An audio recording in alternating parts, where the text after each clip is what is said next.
Okay, Bismillahirrahmanirrahim. Assalamualaikum warahmatullahi wabarakatuh. This is our last chapter, employee and labor relation. Okay, we are going to use our slides from textbook, and of course we'll be using Professor Manuna Hamiduddin punya buku Human Resource Management. And you may search my YouTube on this chapter under the subject MGT 340 as well. Okay, so this is just an additional info for you. Okay, right? So we'll be looking at the labor relation process, the structures and functions of trade union, the recognition, collective bargaining and collective agreement, the grievance management. Okay, so labor or industrial relation versus employee relations. Okay, so unionized environment is referring to a situation of which employees are being represented by a trade union. Okay, so employer and other employees represented by the trade union. Non-unionized environment is referring to a situation of which employees are not being represented by a trade union. Maknanya employer and employee sahaja. If you ask me, oh ada trade union bagus ke ataupun tak ada trade union bagus? Tak ada yang bagus, tak ada yang tak bagus. It's exactly macam mana employer ataupun company tu menjaga employee tu. Okay. So kalau dia ada union tapi dia lebih better dengan ada union daripada tak ada union, maknanya dia bagus. Tapi kalau dia tiada union tapi dia boleh harmonizekan dia punya company dengan tak ada union pun bagus juga. Okay. So either or. Alright. So what is trade union? It's a formal association of workers that promotes the interest of its members through collective action. Okay. So apa dia sebenarnya yang bukan collective action? So can an individual employee negotiate for better economic status? Maknanya you nak naik gaji. Tak ada union, boleh ke? Tak boleh. Kita akan tengok proses dia.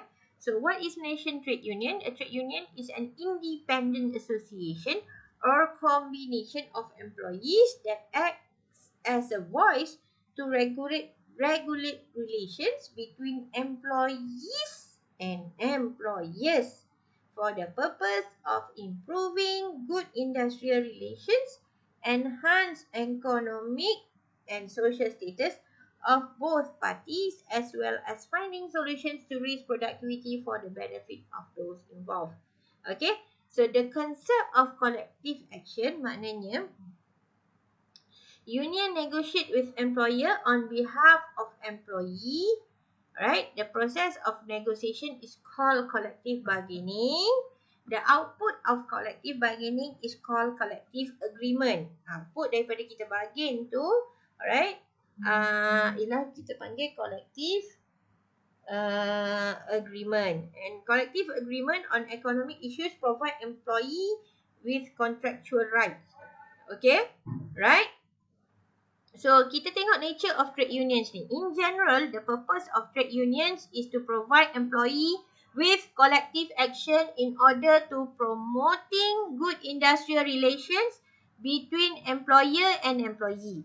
Okay, number 2 ialah to improve working conditions, economic status, wages, benefits, job security, social status and productivity. So you tengok balik ada dua benda ni. Okay, the purpose of trade unions is to provide employee with collective action. Apa dia? Promoting good industrial relation between the employer and employee. Okay, alright. So improve working conditions, economic status, wages, benefits, job security, social status and productivity as well. Okay, ini generally.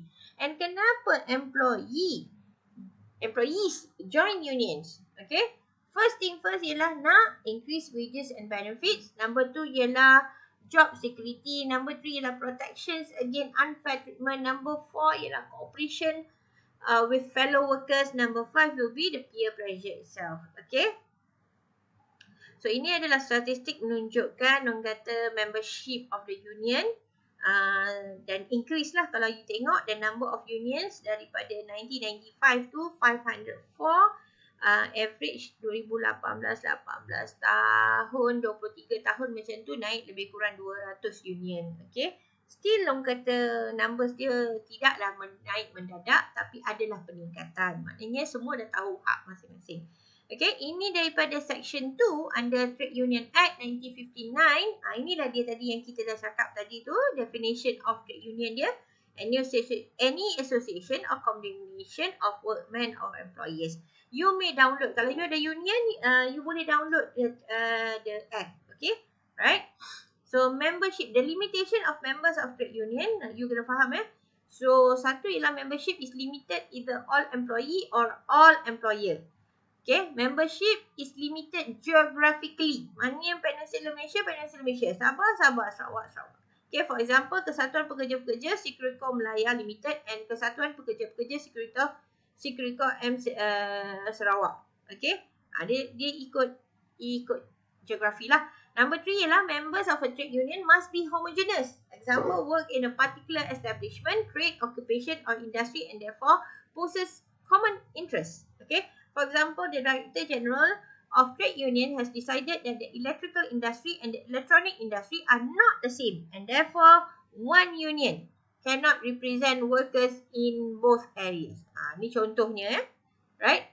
So who can join a union? Siapa yang boleh masuk union ni? Employees over the age of 16 years and working in a particular trade, occupation or industry covered by the union. Any student of an educational institution over the age of 18 years and he is a bona fide. Maksud bona fide ni niat baiklah untuk masuk union. Okay. Certain category of employees can only join union of the same category of employment. Managers, executive and staff in a confidential or security positions. Contohnya Association of Bank Officers Malaysia, Malaysian Alliance Executive Union. And public sector employee can only join union on the same occupation, department or ministry. Inland Revenue Officers Union. Kita ada QPACs, okay? Right? Public sector employees such as police, armed forces, prison services, those engaged in a confidential or security capacity or holding any post in the managerial and professional group are not allowed to join trade union at all. Okay, ni clear kat sini. Kalau polis ada union, masalah kita. Right? So types of trade union in Malaysia, in-house dengan national union. Kita tengok the increment daripada 2008, 20 tahun yang beza, daripada 500 lebih naik 600. Daripada National Union ni pada 106 dia dah naik 138. Okay. So ini antara membership of union among selected trade union. Kita ada National Union of Teaching ni paling popular, NUTP. Okay. Kita ada Malayan Nurses Union pun ada. Kita ada Tenaga National Employees Union. National Union of Bank Employees, NUP. Ni pun popular. NUTP dengan NUP ni antara yang popular lah. Okay. So saya beri sedikit orang kata prosesnya. Alright. Application must be signed by at least 7 members. And then application kena hantar kepada DGTU, Director General of Trade Union. And registration of union is subject to the approval of Director General tu sendirilah. So kalau approve, baru apply recognition. Daripada siapa recognition ni? Pengiktirafan daripada employer. Dah approve trade union, baru boleh apply pada majikan. Recognition ni lah yang membolehkan, pengiktirafan ni lah yang membolehkan you boleh bargain through collective bargaining. How about kalau majikan tidak benarkan? Tak bolehlah bargain. So kena ada proses rayuan kat situ lah. Okay, untuk hantar balik pada kenapa tidak memberikan kelulusan untuk recognition pengiktirafan untuk trade union tu. Dia ada prosesnya. So if you recognize, you may proceed to collective bargaining. So collective bargaining is a method of settling terms and conditions, okay, of employment by negotiation between representative of the employer and a union in private sector. Okay, the objective of the collective bargaining will be to protect workers' rights and to allow workers to participate in decision making. So outcome of collective bargaining lepas you dah nego, dah bargain, is the collective agreement. It's a written agreement between the employer and the union to setting out the terms and conditions of employment. Sebab tu ada company, dia tak pakai company policy. Dia pakai collective agreement. Okay. This agreement is in writing and signed by both parties and deposited with the IC ataupun kita panggil industrial court lah. It becomes a binding document enforceable by the court. Alright. So ini proses dia. Okay, union presents written demands. The demands must not include managerial prerogative. Hak-hak majikan tidak boleh masuk. Contohnya transfer, itu hak majikan. First bargaining session, okay, union explain its demand and management presents counter offer. Continue, non-controversial items ada. Okay, it's reached clear first. Terus bargaining over. Controversial items, kalau ada, agreement is reached, put in writing and sign.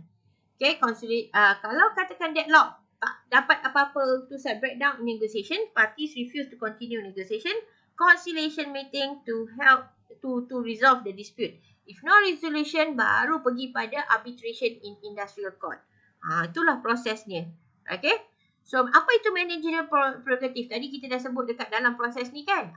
The demands must not include managerial prerogative. Okay. The promotion, the transfer, employment by an employer of any person. Siapa dia nak ambil suka hati dia. The termination. Okay. Asalkan mengikut peraturannya. The dismissal, the reinstatement of a workman. Asalkan mengikut prosedur, mengikut apa sahaja yang telah dimaktubkan, boleh ya. So ini adalah managerial prerogative. The rights have been laid down in the Industrial Relation Act as no trade union or workman may include in its proposals for a collective agreement a proposal in relation to any of the following matters. That is to say, all these as I said about promotion, transfer, employment, termination, dismissal and reinstatement, the assignment or allocation by an employee. Kalau you tak suka yang you kena assign ataupun kena transfer, maknanya you breach, orang kata you dah langgar arahan lah. Okay, right? Maybe lead to misconduct. Okay, macam-macam lah akan kena nanti. Sebab itu ialah managerial prerogative. Okay, so definition of some terms. What is conciliation? Process the Department of IR in the Ministry of Human Resources as act as a neutral mediator, orang tengah, to help the parties to a dispute and find a settlement. What is deadlock? Breakdown. Tak dapat kata putus, to reach an agreeable compromise. Arbitration is process of settling worker management disputes by having an impartial third party. Dalam Malaysia kita panggil industrial court. So dia yang akan, dan bila you masuk industrial court ni, keputusan dia tak boleh nak dipertikaikan lagi. Final. Okay, right? So, grievance management, ketidakpuasan hati, grievance, okay. Bila ada complaint, indication of employee dissatisfaction, a complaint formally stated in writing, okay. So, what are the procedures? The formal channels of communication used to resolve grievances. Bila ada ketidakpuasan hati, jangan gunakan social media, jangan gunakan mulut-mulut orang untuk sampaikan ketidakpuasan hati. Cari macam mana cara untuk salurkan ketidakpuasan hati anda mengenai majikan ataupun company. Alright. So, reasonable effort by both parties to dispose grievance at the lowest possible level. Okay. So, step 1 within working days. Okay, 10 or sebenarnya 7 working days lah. Within 10 working days of a grievance arising, the employee concerned shall raise the grievance with his immediate supervisor. Okay, he may be accompanied by union representative. Kalau you tak ada pun tak apa dalam hal ni. You boleh terus dia cakap dengan immediate supervisor dia. Kalau dalam kata 7 working days tu, your immediate supervisor tak settle juga, okay, union may make formal representation to the employer in writing, ataupun kalau tidak pun, you boleh bawa ke atas. Alright, so kena ada meeting. Step 3, if the matter remains unsettled, maknanya daripada supervisor bawa kepada manager. Kalau tak settle lagi juga, step 4, right, bila dah manager pun tak settle, maknanya employer and union pun tak ada, baru bawa kepada Ministry of Human Resources under the provisions of IR Act 1967. Okay, so apa tu trade dispute? Okay, any dispute between an employer and his workers which is connected with the employment or non-employment. Okay, the terms of employment or the conditions of work of any such worker. For a trade dispute to exist, the employee must be represented by union except when an employee has complained on his right to join union. Okay, right? What are the causes of trade dispute? Individual has a grievance represented by the union and who exhausted the grievance procedure without getting a satisfactory result. A difference of opinion between union and an employer as to the appropriate terms and conditions of service. Pemahaman yang berbeza dalam collective agreement tadi tu.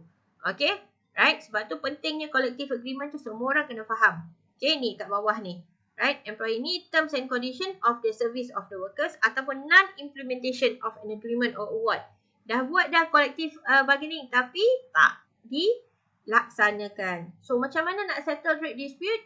Boleh saja direct negotiation between the without interference of any third party. Voluntary negotiation. Majikan dengan bekerja terus. Conciliation melibatkan officer daripada IR Department, Industrial Relation Department untuk pastikan ada compromise.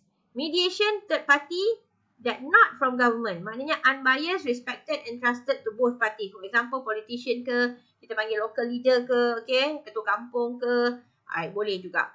Arbitration, authority to settle dispute by examining information and make judgment. Ini pergi pada industrial court. Okay. So, industrial action. Ada industrial action. Pernah tak tengok orang kata rally bersih? Bersih itu haram. Okay, contohnya lah those were the days. Okay. So, when peaceful method fail to settle the dispute, union may attempt to force a settlement by using or threatening to use more aggressive methods, taking industrial action. Legal industrial action by employees are picket and strike. Kalau katakan, dia bagi contoh kat sini, in rare occasions, other form of creative industrial actions may be taken by union. For example, wearing sarung to work. Right? Kalau daripada employees, dia ada picket and strike. Kalau employer, dia lock out. Okay? So, you boleh tengok penjelasan dia dekat sini. Picket is a gathering of workers outside their workplace and placards and banners expressing workers' grievance and demands for people to see, thus gathering public sympathy and support. And picket ni, dia kena in peaceful, tidak mengganggu, no intimidation, no obstruction of entrance and exit, dan bukan waktu kerja. Okay? Involve only workers in disputes. Dan picket ni kena ada union ya. Bukan suka-suka. Dia adalah union members. Alright? Involve only workers in dispute, which is kalau dia ada trade union di Semenanjung, dia tak boleh melibatkan orang di Sabah atau Sarawak. Okay? Right? Kalau strike pula, dia ialah any stopping of work. Maknanya, dia stop the work ataupun dia ada a time untuk limit ataupun dia ada a time untuk slow down production. Patutnya production keluar 100 per batch, dia jadi 30 per batch. Kenapa dia buat purpose strike ni? Untuk communicate issue to the public, to embarrass the employer, untuk pressure tactic to get employer to fulfill union demand, and ada macam-macam kata cara baca saya sebut tadi, go slow, work to rule, okay, ikut waktu, masuk waktu pukul 8 hingga 5, 8 hingga 5. Kalau komuter tu kena jalan pukul 5, dia tak nak, sebab masuk waktu kerja pukul 8 contohnya lah. So, bila jadi macam tu, dia akan mendatangkan kata kesan kepada majikan lah. So, kena faham, strike pun bukan suka-suka buat strike. Kena ada ballots, ada secret ballots. Kena union, kena dapatkan 2/3 of the union members hantar kepada trade union untuk dapatkan approval untuk proceed. Dan ada cooling period juga. Okay, so what are the illegal strike? Sympathy strike, okay, political or general strike, lightning or wildcat strike. Ini contohnya, ini strike yang tidak diterima dalam pekerjaan lah. Okay.